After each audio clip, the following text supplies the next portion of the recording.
then come with me through the kitchen so that I can introduce you to the most embarrassing room in our home.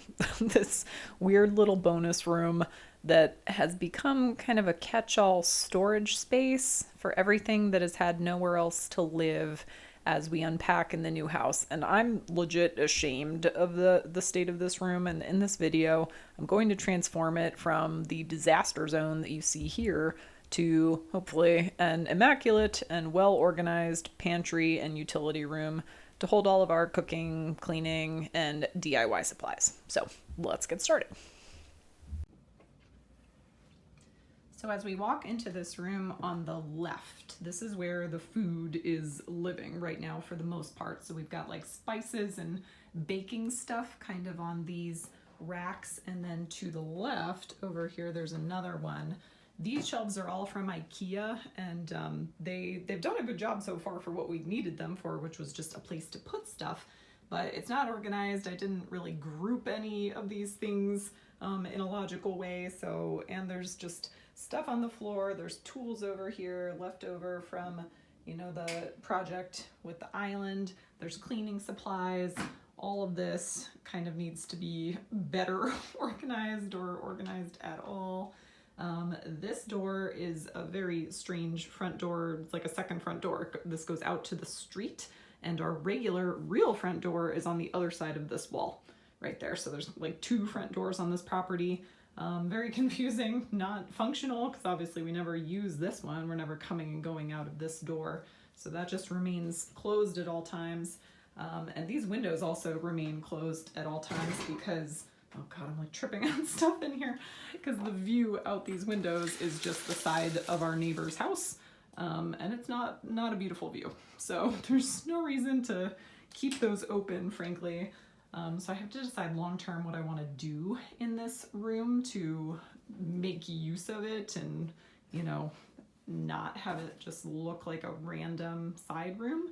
But this is the current state of affairs. A lot of work to be done in here. So I'm going to get started.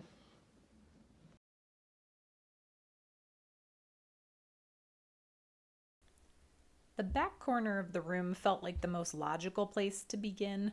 I had made a previous attempt to start organizing some of my miscellaneous hardware and then realized I didn't have anywhere to put it and I gave up, but I have remedied that by purchasing a few of these tackle boxes from Amazon, and I'm going to start by grouping similarly sized screws and nuts and bolts, etc., into those little compartments.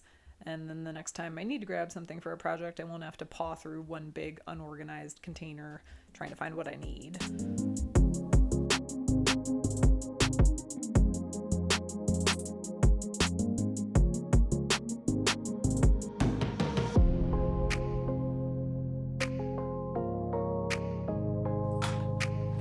This just feels very mysterious to me. Like, I have no memory of accumulating any of this. Like, there was no time in my life that I can remember, like, oh yeah, the time someone gave me like this big can full of screws, Like, when did I get this? When did I get this, and why have I held on to it for so long?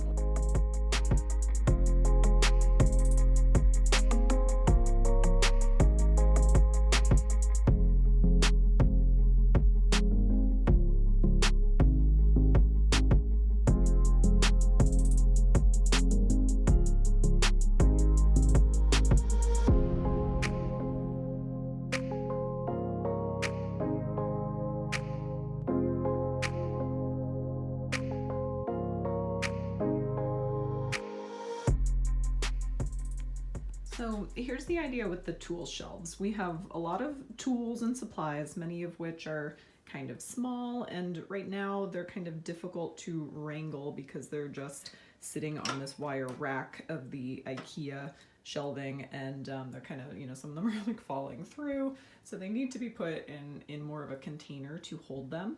So I got these little bins. These are Sterilite bins that happen to be like the perfect size for this shelving unit. You can fit exactly 3 across.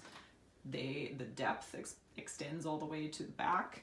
So a lot of the smaller stuff will be going into these bins, and that will make it much easier to store and to search for. And then for things that are a little bit bigger, some of the tools, I did also get some of these deeper bins that are the same dimensions, but just, you know, more space in the bins, and those fit on the shelves as well. So that's going to be the next step.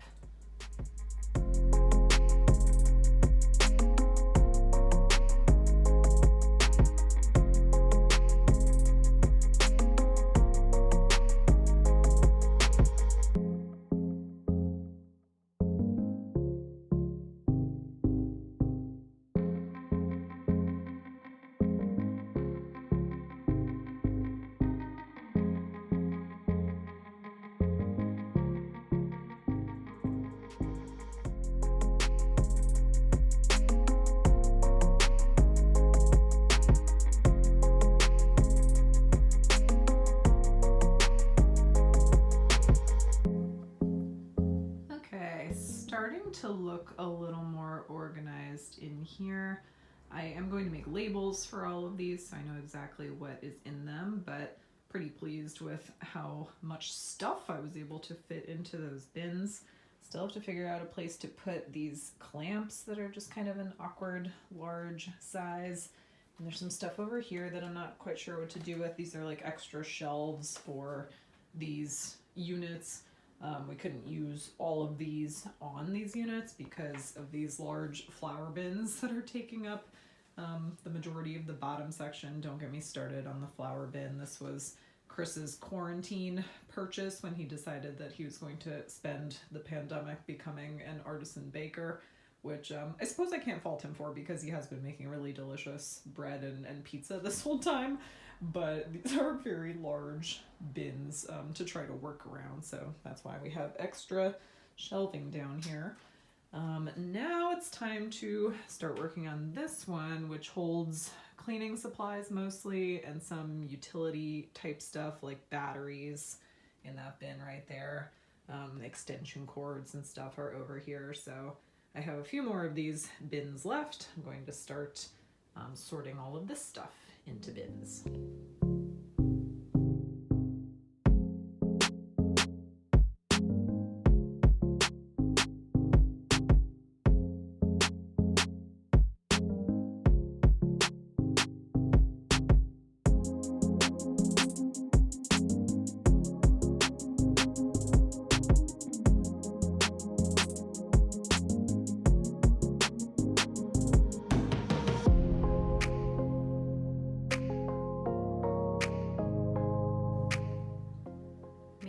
Progress.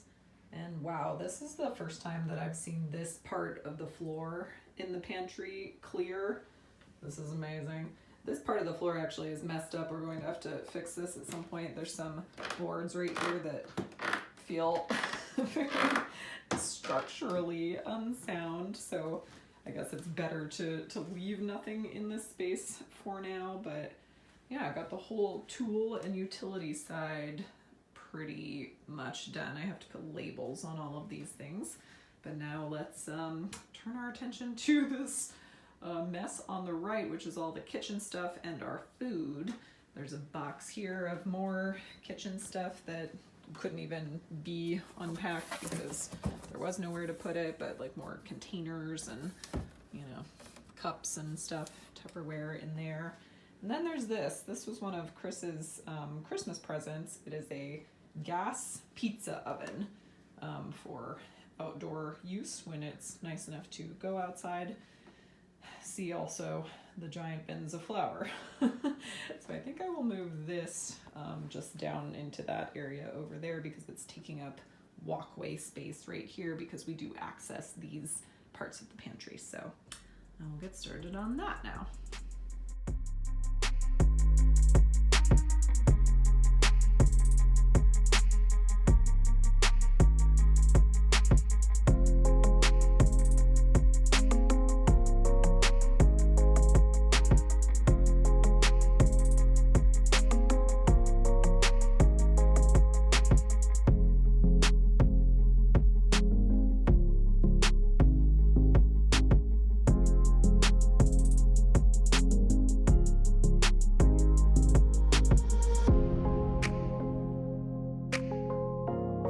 pretty impressive spice collection, and the challenge is always how to keep them visible and accessible. And after much internet sleuthing, I finally found the perfect size bins for these shelves, which I will link in the description if you're interested. I was very pleased with them. Highly recommend.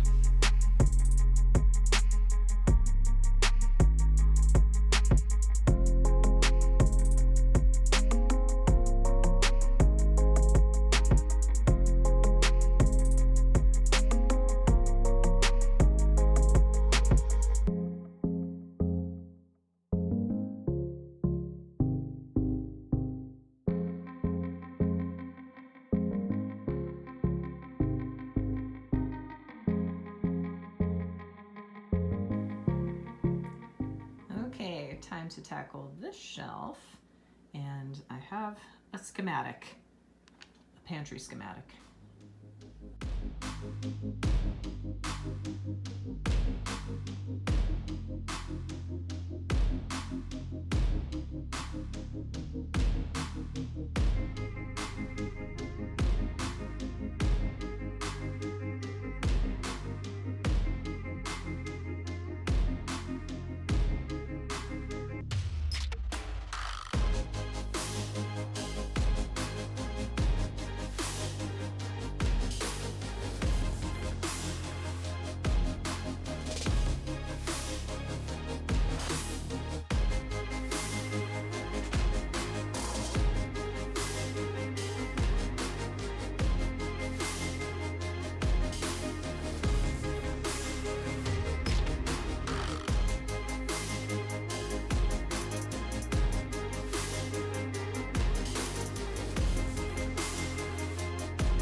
Looking better than before.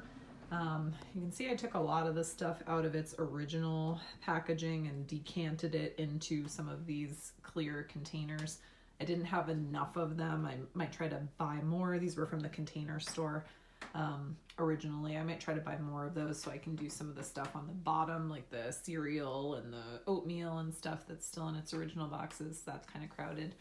I always assumed, I guess, that the point of putting all of your food into these like matching containers was just to make it look pretty, like as a Pinterest kind of, you know, aspirational organization endeavor. But I can see now, clearly this is something I've heard people say too, is just that it frees up a lot more space in your pantry, because the original packaging that most things come in is pretty bulky, especially stuff like cereal.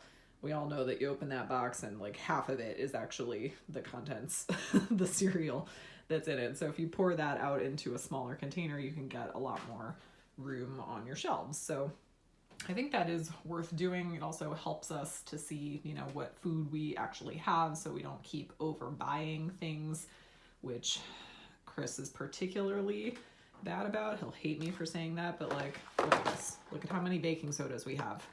4 boxes, and then this can in front is also baking soda. So like, that is just because he goes to the store and he's like, I'm pretty sure we're out of baking soda. No, we're not. We have a lot. So this does help us keep an eye on like what ingredients we have and what we are actually out of. But now that I'm done with that for the most part, I'm going to do the baking shelf. This is, you can see vestiges of organization attempts in the past. I put a lot of stuff into these things when we were living in our condo in the last place, but then since then we've bought stuff that did not get put into any other kind of container. So I'm not sure how many containers we have, but I'm going to try to put as many of these things away into containers as possible.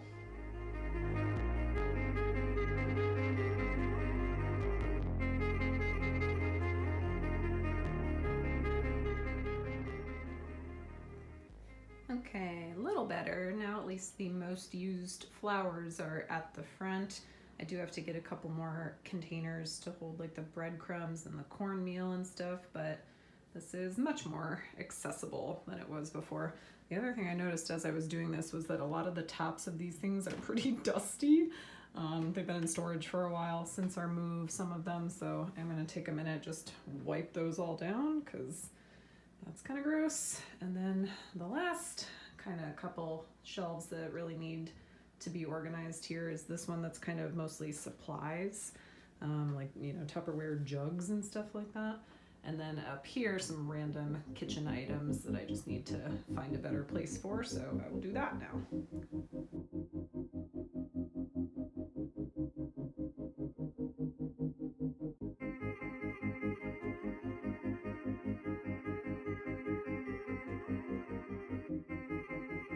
Another item we buy in bulk is rice. It comes in these giant bags, and I spent a while thinking about how best to store it before settling on this grain storage bucket.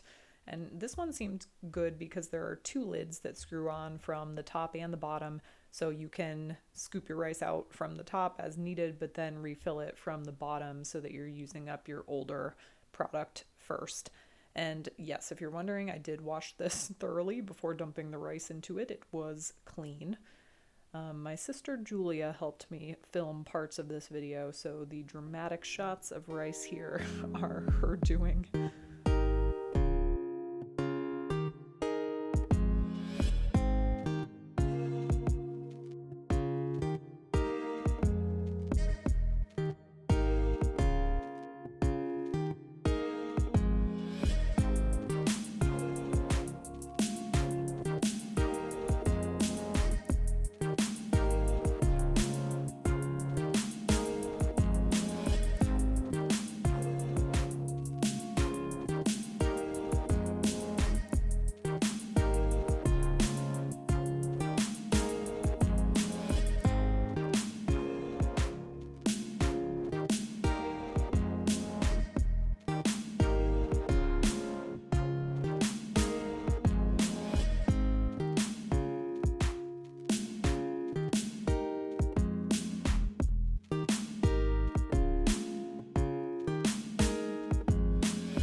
We've got the dustpan and a Swiffer and a broom that I would like to hang up on the wall right here to get them up off the floor and kind of make them more accessible. Oh my God, look at that.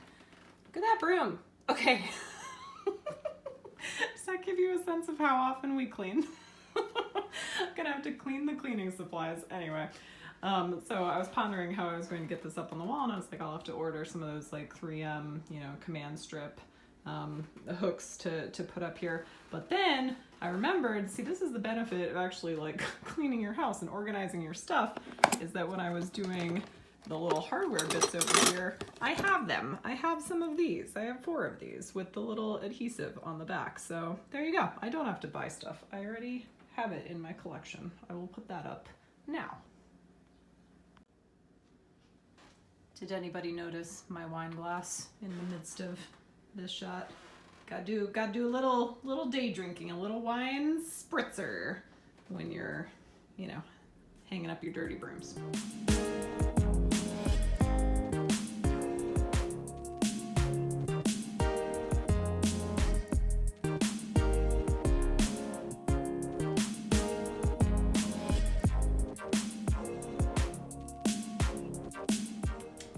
Now I feel like I'm kind of on a roll with hanging stuff, and I think I want to hang a couple of these acrylic shelves that I had in my collection as well. Put those on the wall over here to hang up some stuff that I don't really want to store horizontally in these bins. I've got this little jar can, I guess, full of stuff like WD-40 and like wood glue and adhesive remover, stuff that I put it in bags just because I thought I would be storing it horizontally, but in reality, it would be better to have that stuff standing up. So it can stand up if it goes on one of these shelves that I can just mount on the wall.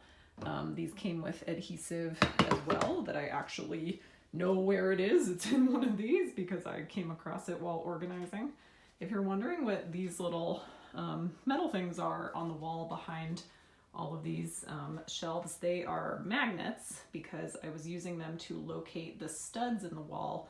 We have lath and plaster in this house for the most part instead of drywall, so it can be really difficult to find studs. Stud finders don't work on plaster walls, so putting these little neodymium magnets on the wall locates the nails in the wall, and if you find, you know, a line of nails all going vertically, then you know there's a stud there.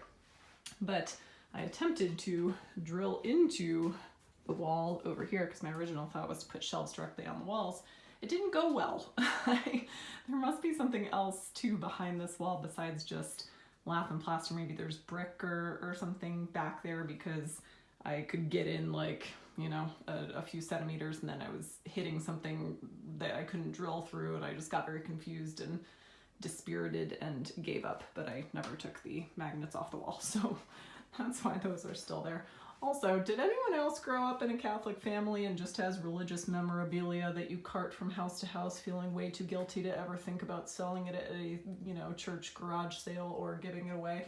That is me with this Virgin Mary and holy water. I'm gonna find a better home for that. But yeah, let's put up these shelves.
Not gonna lie, I found the label making part of this project extremely satisfying.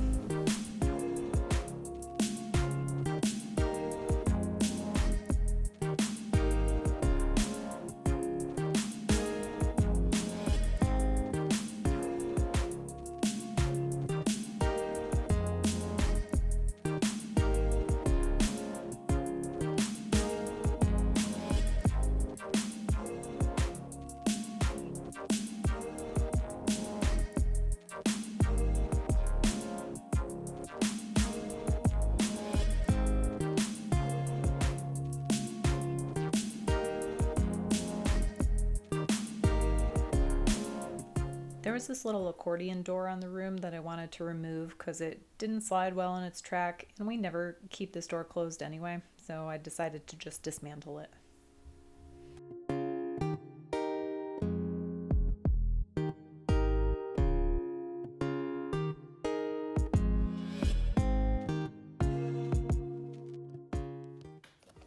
Whew. This is a workout for wimps.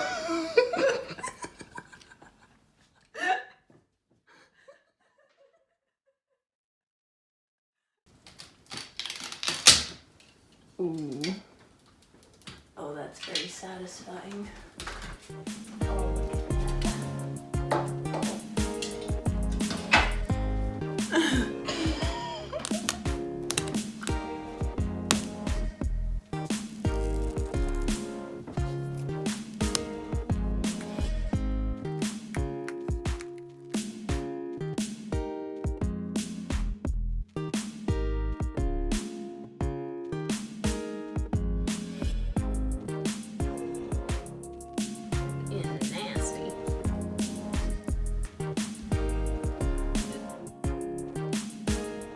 This room really need a rug?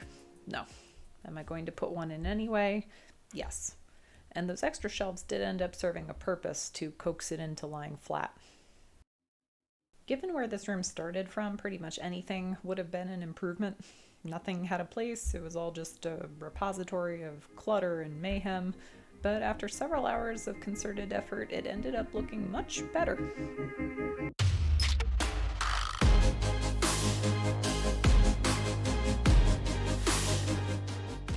I'm pretty darn happy with this transformation. We finally have food in logical groupings, and it's easy to find things when we come in from the kitchen to grab ingredients for cooking. The spices look awesome, and I now know we have 4 containers of sesame seeds. Chris has better access to his baking stuff. I finally know where all of our tools are. It's nice to finally have one room in our house that feels done, or for now at least. Only about 10 more to go. But I hope you got some motivation from this if you have a disaster room that you've been meaning to tackle. I'll see you next time.